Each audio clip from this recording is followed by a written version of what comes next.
لیکن وہ رب وہ اتنا کریم رب ہے جو آپ کو دے گا اور آپ کی طفیل آپ کی اولاد کو دے گا اور آپ کی نسلوں کے اندر اس چیز کو جاری فرما دے گا۔ کیا یاد نہیں کہ ابراہیم علیہ السلام نے جو دعائیں کی، آج مکہ مکرمہ کے اندر، مدینہ منورہ کے اندر یہ جو کھجوروں کے باغات دکھ رہے ہیں، جو آب زمزم کا پانی دکھ رہا ہے، جو پوری دنیا میں سپلائی ہو رہا ہے، جو وہاں پر پوری دنیا سے مسلمان کھینچ کر آتے ہیں، اور ایک ایک حج کے اندر 40 لاکھ 45 لاکھ کا مجمع ہوتا ہے، یہ کیسے ہوتا ہے؟ تحوی الیہم من الناس، ہم لوگوں کے دلوں کو اس جانب متوجہ کر دیں گے۔ یہ جو ندا ابراہیم علیہ السلام نے لگائی تھی اس پہاڑی کے اوپر جا کر کے، صفا و مروہ کے اوپر، اور رب سے یہ دعا کی تھی کہ اے میرے رب اس شہر کو ایسا شہر بنا دے کہ لوگوں کے دل اس شہر کی جانب متوجہ ہوں، اس کی جانب کھینچیں۔ تو آج دیکھیے، آج ہر بچہ اور ہر بوڑھا جس کے اندر ایمان خالص ہے، جو ایک سچا مومن ہے، اس کا دل تڑپتا ہے مکہ اور مدینہ اور جانے کے لیے۔ کیوں؟ یہ وہ تڑپ ہے جو ایک مومن کے اندر رب پیدا کرتا ہے۔ محروم تو وہ ہیں جن کو رب نے دیا ہے لیکن پھر بھی حج کی توفیق نہیں ہوتی، ان کو تو اپنے ایمان کا جانچنا چاہیے، ایمان کو پرکھنا چاہیے کہ ان کے ایمان میں کمی تو نہیں آ گئی۔ آخر مکہ اور مدینہ کا شوق انہیں کشاں اپنی جانب کیوں نہیں کھینچتا ہے؟ وجہ یہ ہے کہ ایمان کے اندر کمی ہے، کیونکہ ابراہیم علیہ السلام کی دعا ہر اس مومن کو لگے گی جو پکا مومن ہوگا، جو رب کو وحدہ لا شریک مانتا ہوگا، اس کے سامنے جھکتا ہوگا، محمد رسول اللہ صلی اللہ علیہ وسلم سے محبت کرتا ہوگا۔ ابراہیم علیہ السلام کی دعا کا اثر اس میں ضرور دکھائی دے گا، وہ مکہ مدینہ ضرور جانا چاہے گا۔ تو یہ کیا تھی؟ ابراہیم علیہ السلام کی دعا تھی۔ ذرا دیکھیے انبیاء کرام نے کس طریقے سے اللہ رب العالمین سے مانگا ہے اور ان کو پکارا ہے، اور کیسے کیسے حالات میں پکارا ہے۔ آج جب ہم ان حالات میں آ جاتے ہیں، ہمارے اوپر ایک بے ہوشی سی اور خوف کی کیفیت طاری ہو جاتی ہے، ہم گھبرا جاتے ہیں اور ہم ادھر ادھر کے چکروں میں پھنسنے لگتے ہیں، بندوں کے سامنے روتے ہیں اور رب کے سامنے رونا بھول جاتے ہیں۔ اگر یہ سر بندوں کے سامنے نہ جھک کر کے، اگر یہ غیر اللہ کے سامنے نہ جھک کر کے رب کے سامنے جھکے، آپ کسی بندے سے آپ کوئی کام کروانا چاہتے ہیں، 2 رکعت نماز پڑھیے اور رب کے سامنے اپنے سر کو جھکائیے، روئیے، ان آنکھوں سے آنسو جاری ہوں، آپ کا دل تڑپے، ادعوا ربکم تضرعا وخفیا پر عمل کیجیے کہ اپنے رب کو چپکے اور تیزی سے پکاریے، اور پھر اس بندے کے پاس جائیے اور ایک مکمل ایمانی شان کے ساتھ اپنا مطالبہ رکھیے۔ اگر رب چاہے گا تو اس کے دل کو پلٹ دے گا، وہ آپ کی بات کو مان لے گا۔ لیکن آپ نے رب کے سامنے نہیں جھکے، آپ نے رب سے نہیں مانگا، اور آپ اس بندے کے پاس گئے، اسی کو اپنا کامل و مختار سمجھنے لگے، اسی کو اصل مالک الملک سمجھنے لگے، اور یہ سمجھنے لگے کہ اگر میری ضرورت پوری کر سکتا ہے کوئی تو وہ یہی پوری کر سکتا ہے۔ تو یا مقلب القلوب صرف قلوبنا، وہ دلوں کو پلٹنے والا رب اس دل کو نہیں پلٹے گا، تو آپ اس کے پاس جائیں گے، وہ آپ کو ذلیل کر کے اپنے ہاتھ سے نکال دے گا، کیونکہ دلوں کو پلٹنے والا جو ہے وہ کائنات ہے، جو ہم سب کا، آپ سب کا خالق ہے، جو ہمارا پیدا کرنے والا ہے، جس نے یہ فرمایا کہ وَلَقَدْ خَلَقْنَا الْإِنسَانَ، ہم نے پیدا کیا ہے انسان کو۔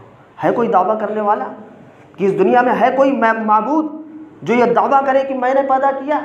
دنیا کی ساری کتابیں لاؤ اور چھان مارو، دنیا کے سارے مذاہب لاؤ اور چھان مارو، کون ہے جس نے اپنے آپ کو معبود ہونے کا دعویٰ کیا ہے؟ وہی وحدہ لا شریک رب ہے جو یہ کہہ رہا ہے کہ وَلَقَدْ خَلَقْنَا الْإِنسَانَ، ہم نے پیدا کیا ہے انسان کو، وَنَعْلَمُ مَا تُوَسْوِسُ بِهِ نَفْسُهُ، اور ہم جانتے ہیں کہ اس کے دل میں کیا وسوسے آتے ہیں، اس کے دل میں کیا کیفیات پیدا ہوتی ہیں، اس کے دل میں کیا اضطراب پیدا ہوتا ہے، ہم جانتے ہیں۔ وَنَحْنُ أَقْرَبُ إِلَيْهِ مِنْ حَبْلِ الْوَرِيدِ، اور ہم اس کی شہرک سے بھی زیادہ قریب ہیں۔ ہماری شہرک ہم سے کتنی ملی ہوئی ہے، کتنی قریب ہے؟ اللہ تعالیٰ فرما رہے ہیں ہم اس شہرک سے بھی زیادہ قریب ہے۔ اب اس سے بھی زیادہ کوئی قریب؟ آپ پکارنے والے کو پکارتے ہیں، آپ کو اس کے پاس جانا پڑتا ہے، لیکن وہ یہ کہہ رہا ہے وَهُوَ مَعَكُمْ أَيْنَمَا كُنْتُمْ، وہ تمہارے ساتھ ہے تم جہاں بھی ہو، کسی در پہ جانے کی ضرورت نہیں، کسی در پہ جھکنے کی ضرورت نہیں۔ وہ رب، وہ ذات خود کہہ رہی ہے کہ آؤ میری طرف، میں سننے والا ہوں، میں تمہاری شہرک سے بھی زیادہ قریب ہوں، میں اس بات کو سنوں گا۔ وَإِذَا سَأَلَكَ عِبَادِي عَنِّي فَإِنِّي قَرِيبٌ، جب میرے بندے میرے بارے میں سوال کریں کہہ دیجیے کہ میں بہت قریب ہوں، میں پکارنے والوں کی پکار کو سنتا ہوں، ان کی دعاؤں کو قبول کرتا ہوں۔ انبیاء کرام کے بارے میں اللہ تبارک و تعالی نے فرمایا انہم کانوا یسارعون فی الخیرات، وہ انبیاء کرام ایسے لوگ تھے جو بھلے کاموں میں بہت جلدی کرتے تھے، نیکیوں کو دوڑ کر کرتے تھے۔ انہم کانوا یسارعون فی الخیرات ویدعوننا رغبا ورہبا، اور ہمیں امید کے ساتھ اور ڈرتے ہوئے پکارتے تھے۔ وَكَانُوا لَنَا خَاشِعِينَ، اور وہ بہت ہی زیادہ تواضع اختیار کرنے والے تھے۔ تو اس سے یہ بات پتہ چلی انبیاء کرام کی جو صفت رب نے اس آیت کے اندر بیان فرمائی ہے کہ رب کو پکارنا ڈرتے ہوئے اور امید کے ساتھ۔ اللہ تعالیٰ، اللہ کے نبی صلی اللہ علیہ وسلم کی ایک حدیث کا مفہوم ہے کہ جو بندہ اس یقین کے ساتھ دعا مانگتا ہے کہ اس کی دعا قبول ہو جائے گی، اللہ اس کے ہاتھوں کو خالی نہیں کرتا، اس کی دعا کو قبول کر لیتا ہے۔ کیا ہوا؟ حضرت یونس علیہ السلام کا قصہ قرآن پاک میں موجود ہے۔ وَظَنُّونِ إِذ ذَهَبَ مُغَاضِبًا فَظَنَّ أَن لَّن نَّقْدِرَ عَلَيْهِ فَنَادَىٰ فِي الظُّلُمَاتِ أَن لَّا إِلَٰهَ إِلَّا أَنتَ سُبْحَانَكَ إِنِّي كُنتُ مِنَ الظَّالِمِينَ۔ جب یونس علیہ السلام اپنی قوم سے غصہ ہو کر نکل گئے کہ اس قوم کو میں دعوت دے رہا ہوں، اس کو وحدہ لا شریک رب کی طرف بلا رہا ہوں، یہ مانتے ہی نہیں، غصہ ہو کے نکل گئے، ایک کشتی میں سوار ہوئے۔ اس کشتی کے اندر وہ کشتی پلٹی ہے، کیسے ہوا؟ اللہ نے ان کو حکم دیا کہ سمندر میں کود جاؤ، وہ کودے اور اس کو فَالْتَقَمَهُ الْحُوتُ، ان کو مچھلی نے لقمہ بنا لیا۔ وہ ملیم، اور وہ اپنے آپ کو ملامت کر رہے تھے کہ یہ میں نے کیا کیا کہ رب نے مجھے یہ سزا دی کہ آج میں مچھلی کے پیٹ میں ہوں۔ فَنَادَىٰ فِي الظُّلُمَاتِ، ایک تو رات کی تاریکی، رات کی تاریکی میں یہ واقعہ پیش آیا تھا، رات کی تاریکی، پھر مچھلی کے پیٹ کی تاریکی، پھر سمندر کے تہ کے اندر اس کی تاریکی، تین تاریکی۔ تو اللہ تعالیٰ فرماتے ہیں یہاں پر کہ فنادیٰ فی الظلمات، تو یونس علیہ السلام نے اپنے رب کو پکارا ان تاریکیوں میں۔ ظلمتن نہیں کہا، ایک تاریکی نہیں تھی، کیونکہ تین تاریکیاں تھیں۔ ان تین تاریکیوں میں یونس علیہ السلام نے اپنے رب کو پکارا، لا الہ الا انت سبحانک، تیرے سوا کوئی معبود نہیں، تیری ذات پاک ہے، انی کنت من الظالمین، بے شک میں ہی ظالموں میں سے ہوں کہ میں تیری رحمت سے مایوس ہو کر کے اپنی قوم سے غصہ ہو کے کیوں آ گیا، میں ظالموں میں سے ہوں۔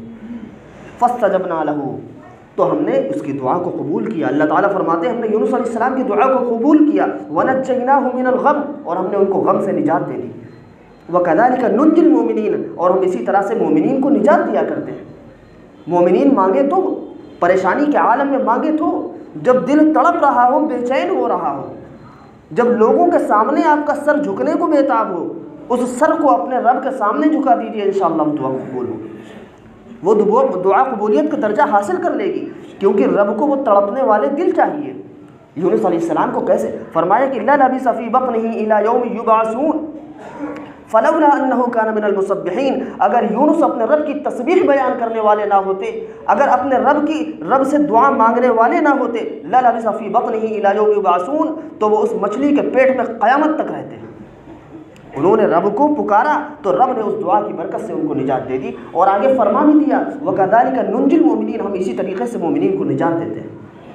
ابراہیم علیہ السلام کو یاد کیجئے، جو انہوں نے دعائیں کی، آج تک مکہ مدینہ لوگ جاتے ہیں، اس کی تڑپ رکھتے ہیں۔ اور یاد کیجئے ابراہیم علیہ السلام کی وہ دعا جب آپ کو آگ میں ڈالا جانے والا تھا اور انہوں نے اللہ سے دعا کی، اللہ نے فرمایا یا نار کونی بردا وسلاما علی ابراہیم، اے آگ ابراہیم پر سلامتی والی ہو جا اور ٹھنڈی ہو جا۔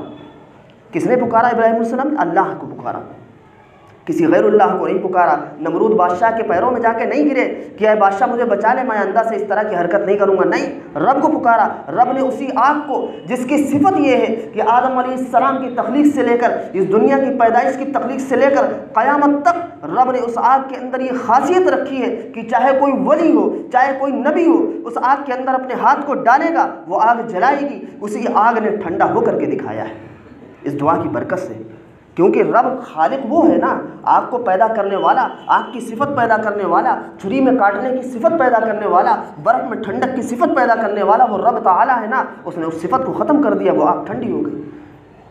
کس کو پکارا؟ ابراہیم علیہ السلام نے اللہ کو پکارا۔ اور یاد کیجئے موسیٰ علیہ السلام کو کہ جب ان کے پاس ایک آدمی دوڑتا ہوا آیا، اللہ نے بڑی اچھی منظر کشی کی ہے، وجاء رجل من اقصى المدینة یسعى، شہر کے ایک کنارے سے ایک آدمی دوڑتا ہوا آیا، قال یا موسیٰ، کہا اے موسیٰ، ان الملأ یأتمرون بک، بے شک سردار لوگ تمہارے بارے میں سازشیں کر رہے ہیں، لیقتلوک، کہ تم کو قتل کر دیں، فخرج انی لک من الناصحین، تم نکل جاؤ یہاں سے، میں تمہاری نصیحت، بے شک میں خیر خواہوں میں سے ہوں تمہارا۔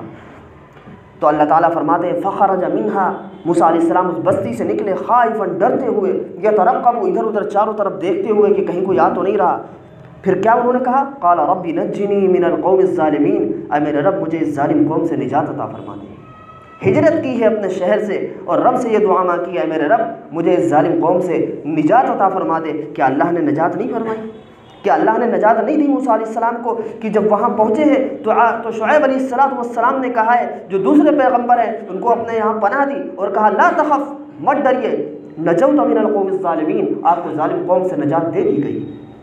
اللہ نے شعیب علیہ السلام کو بھیجا ہے، جہاں 10 سال آپ نے نوکری کی ہے، جہاں 10 سال رہ کر کے ان کی بیٹی سے شادی بھی ہوئی، وہی رہے، اللہ نے ان کو ٹھکانہ دیا۔ یہ موسیٰ علیہ السلام کے ساتھ یہ واقعہ پیش آیا۔ اور یاد کیجئے یعقوب علیہ السلام کو، جب یعقوب علیہ السلام یوسف علیہ السلام اپنے بیٹے جو سب سے چہیتے بیٹے تھے ان سے جدا ہو گئے تو کس سے کہا؟ رب سے کہا انما اشکو بسی وحزنی الی اللہ، میں اپنی غموں کی، اپنی اس ٹوٹن پھوٹن کی اور اپنی کرب کی شکایت جو کرتا ہوں وہ اپنے رب سے کرتا ہوں۔ انما اشکو بسی وحزنی الی اللہ، تو جب آپ کے اوپر کوئی غم آئے رب کے سامنے ہاتھ پھیلائیے اور کہیے اے میرے رب میں اپنے ان غموں کی شکایت تجھ سے کرتا ہوں، جس سے میں نے شکایتیں کی ہیں سوائے مذاق بننے کے کچھ نہیں بنا، سوائے لوگوں کے سامنے شکایت کرنے کے۔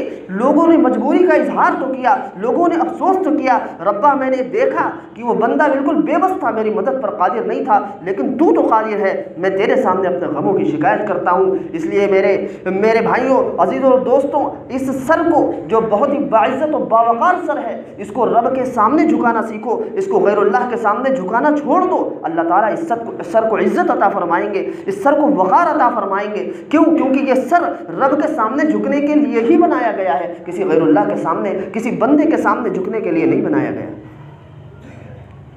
اللہ تعالیٰ نے انہی انبیاء کرام کے بارے میں فرمایا انہم کانوا یسارعون فی الخیرات، بھلائی کے کاموں میں بہت جلدی کرتے تھے، وَيَدْعُونَنَا رَغَبًا وَرَهَبًا، اور ہمیں ڈرتے ہوئے اور امید کے ساتھ پکارتے تھے، وَكَانُوا لَنَا خَاشِعِينَ، اور ہمارے لیے خضوع اختیار کرتے تھے۔ ادعوا ربکم تضرعا وخفیہ، اپنے رب کو پکارو، کیسے؟ چپکے اور گڑ گڑا کر۔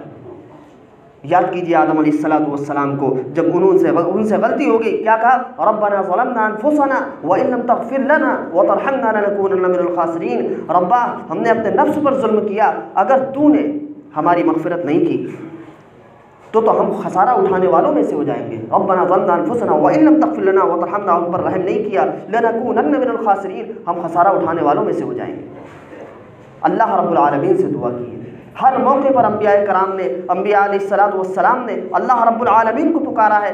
یاد کیجئے اللہ کے نبی علیہ السلام کو جب طائف میں پتھر مار کر آپ کو زخمی کر دیا گیا، آپ بیٹھ جاتے، آپ کو اٹھایا جاتا، پھر پتھر مارے جاتے، یہاں تک کہ آپ علیہ السلام نے ایک باغ کے اندر جا کر کے پناہ لی، کیا فرمایا رب سے؟ اللہم اشکو الیک ضعف قوتی وقلت حیلتی وحوانی علی الناس یا رب المستضعفین، وہاں پر بھی رب کو پکارا، اے میرے رب میں اپنی غموں کی شکایت تجھ سے کرتا ہوں، اپنے کمزوری کی، اپنے قوت کی کمزوری کی شکایت تجھ سے کرتا ہوں، وحوانی علی الناس، اور جو میں لوگوں پر قادر نہیں ہوں اس بات کی کمزوری کی تجھ سے سوال کرتا ہوں، اس کمزوری کی شکایت تجھ سے کرتا ہوں۔ اللہ تعالیٰ نے پھر پہاڑوں کے فرشتے کو بھیجا کہ جاؤ، میرے محبوب پکار رہے ہیں، جاؤ۔